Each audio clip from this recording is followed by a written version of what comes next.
কবর থেকে উঠেই মানুষের প্রথম চিন্তাটা কি হবে? মানুষ যখন হাজার বছর কবরে শোয়ার পর থেকে তার যখন ঘুম ভাঙবে, তার রূহ যখন তাকে ফিরিয়ে দেওয়া হবে, সে যখন প্রথম জেগে উঠবে, তার চিন্তাটা কি হবে? সে ওই মুহূর্তে কি চিন্তা করবে? সে ওই মুহূর্তে কি ফিল করবে? ওই মুহূর্তে তার ভেতরে কোন অনুধাবনটা আসবে, কোন রিয়েলাইজেশনটা আসবে? এটাই আল্লাহ তাআলা এই 5 নম্বর আয়াতে বলছেন, আলিমাত নাফসুম মা কদ্দামাত ওয়া আখারাত। ওই দিন আপনি বুঝতে পারবেন, ওই দিন আপনার ভেতরে অনুভূতি জাগবে, ওই দিন কবর থেকে উঠে প্রথম চিন্তাই হবে যে আমি আসলে কোনটাকে গুরুত্ব বেশি দিয়েছি, কোনটায় গুরুত্ব কম দিয়েছি। On that day you will realise what was most important and what was less important.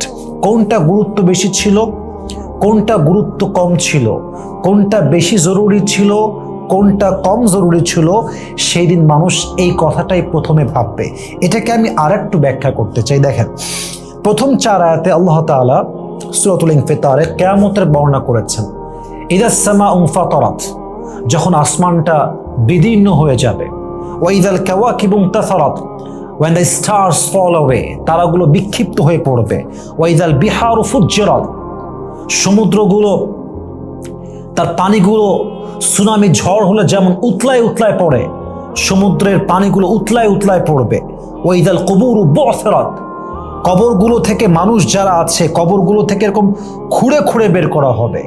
যেমন একটা ব্যাগ আছে, ব্যাগের মধ্যে আপনি চাবি রেখেছেন, বই রেখেছেন, মোবাইল রেখেছেন, সব কিছু রেখেছেন। আপনি যখন চাবিটা খুঁজতে যান, সব কিছু যে আওলাতে হয়, সব কিছু যে বিক্ষিপ্ত হয়, এটাকে বলা হয় বু'থিরাত। এটাকে বলা হয় বা'সারা থেকে এটা আসছে, বু'থিরাত, এই বিক্ষিপ্ত করা। তো মানুষকে যখন বিক্ষিপ্ত করা হবে কবর থেকে ওঠানোর জন্য এবং তার রূহ দেওয়া হবে, অ্যাট দ্য সেম টাইম সে জাগ্রত হয়ে প্রথমে এই চিন্তা করবে যে আমার মূলত কোন কাজটা করার দরকার ছিল, আমার জন্য মূলত কোন কাজটা বেশি গুরুত্বপূর্ণ ছিল এবং আমার জন্য কোন কাজটা সবচেয়ে কম গুরুত্বপূর্ণ ছিল। ফর এন এক্সাম্পল, দেখেন এখানে আল্লাহ তাআলা বলেছেন কদ্দামাত ওয়া আখারাত, দুইটা শব্দ, এক হচ্ছে তাকদিম আর এক হচ্ছে তাখির। আমি এক্সাম্পল দেওয়ার জন্য বলতেছি, আপনারা এখানে বসে বসে তাফসীর শুনছেন, আপনারা চাইলে বাহিরের দোকানে বসে বসে চা খেতে পারতেন কি পারতেন না? পারতেন। কিন্তু আপনার ওই কাজটা বাদ দিয়ে আপনারা তাফসীর শুনছেন, মানে আপনারা চা খাওয়ার চাইতে, আড্ডা দেওয়ার চাইতে তাফসীর শোনাকে বেশি গুরুত্বপূর্ণ মনে করেছেন। তাহলে এখানে তাফসীর শোনাটা মুকদ্দাম আর চা খাওয়া, আড্ডা দেওয়া হচ্ছে মুআখার।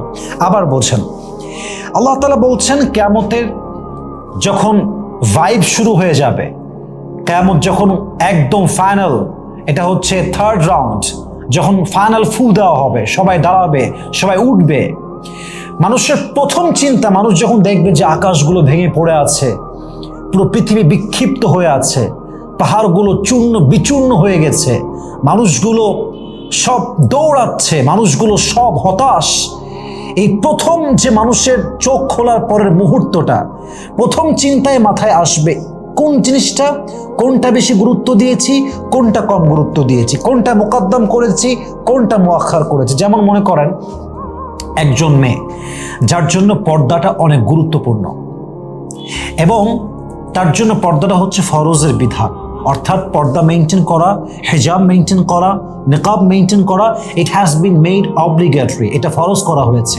এখন সেই মেয়েটা যুগের তালবাহানায় পড়ে পর্দাকে গুরুত্ব কম দিল, নিজেকে ফ্যাশন করা, মডার্ন করা, আরও বেশি নিজেকে অ্যাট্রাকশন করে, মানুষের সামনে অ্যাট্রাকটিভ করে নিজেকে রিপ্রেজেন্ট করাকে সে বেশি গুরুত্ব দিল। তার মানে কি হলো, সে এখানে অবৈধভাবে নিজেকে উপস্থাপন করাকে বেশি গুরুত্ব দিল, আর পর্দার যে ফরজ বিধানটা, এটাকে সে কম গুরুত্ব দিল। কিয়ামতের কঠিন দিন যখন সে তার প্রথম চোখ খুলবে, কবর থেকে প্রথমে তার চোখ খুলে উঠবে, তখন তার মাথায় আসবে, ইস, আমার উচিত ছিল পর্দা করা আগে আর হারাম ফ্যাশনকে বাদ দেওয়া। আমার জন্য সবচেয়ে তাকদিম বা মুকদ্দাম কিংবা গুরুত্বপূর্ণ ছিল পর্দা করা, আমার জন্য ফ্যাশনটা ইম্পর্টেন্ট ছিল না, আমার জন্য কি গুরুত্বপূর্ণ ছিল? পর্দা। এটা সেই দিন ফিল করবে যখন তার কবর থেকে সে প্রথমে চোখ খুলে উঠবে কিয়ামতের পূর্ব মুহূর্তে। একজন যুবক যার জন্য দাড়ি রাখা হচ্ছে একটা গুরুত্বপূর্ণ বিধান। দাড়ি এমন একটা সেন্সিটিভ আমল, দাড়ি যদি কেউ ক্লিন শেভ করে প্রত্যেকটা মুহূর্তে তার আমল নামায় 7টা করে কবিরাস গুনাহ লেখা হয়। বলেন সবাই নাউজুবিল্লাহ। কিন্তু আমরা যা দাড়ি ক্লিন শেভ করছি কেন? যুগের বাহানায় পড়ে, যুগের সঙ্গে তাল মিলাতে গিয়ে। কিয়ামতের ঠিক পূর্ব মুহূর্তে যখন আপনার চোখটা খুলবে, ঘুম থেকে উঠবেন, চোখ দিয়ে সব দেখবেন, প্রথম চিন্তা আসবে, ইস, আমার জন্য দাড়ি রাখাটা ইম্পর্টেন্ট ছিল, আমার জন্য এটাই ছিল তাকদীম, কিন্তু আমি এটাকে তাখির করে দিয়েছি, এটাকে আমি কম গুরুত্ব দিয়েছি।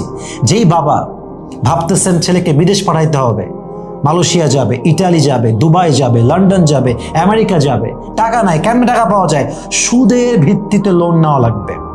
এখন আপনি ভাবলেন সুদ মুদ পরে দেখা যাবে, আগে বিদেশে পাঠাই।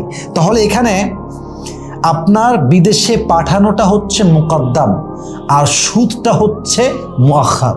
অর্থাৎ আপনি পাঠাইতে পারলে বাঁচেন, এটা হচ্ছে আপনার কাছে বেশি গুরুত্বপূর্ণ। কিন্তু সুদ যে হারাম, এই আল্লাহর বিধানটা আপনার কাছে গুরুত্বপূর্ণ হয় নাই। সেদিন আপনি কি ভাববেন? আমার জন্য উচিত ছিল সুদটাকে মেনটেন করা, যে আমি সুদ খাবো না, আমি সুদ দিব না, আমার ছেলে বিদেশে যাক কিংবা না যাক, আমি সুদের টাকায় লোন নিব না।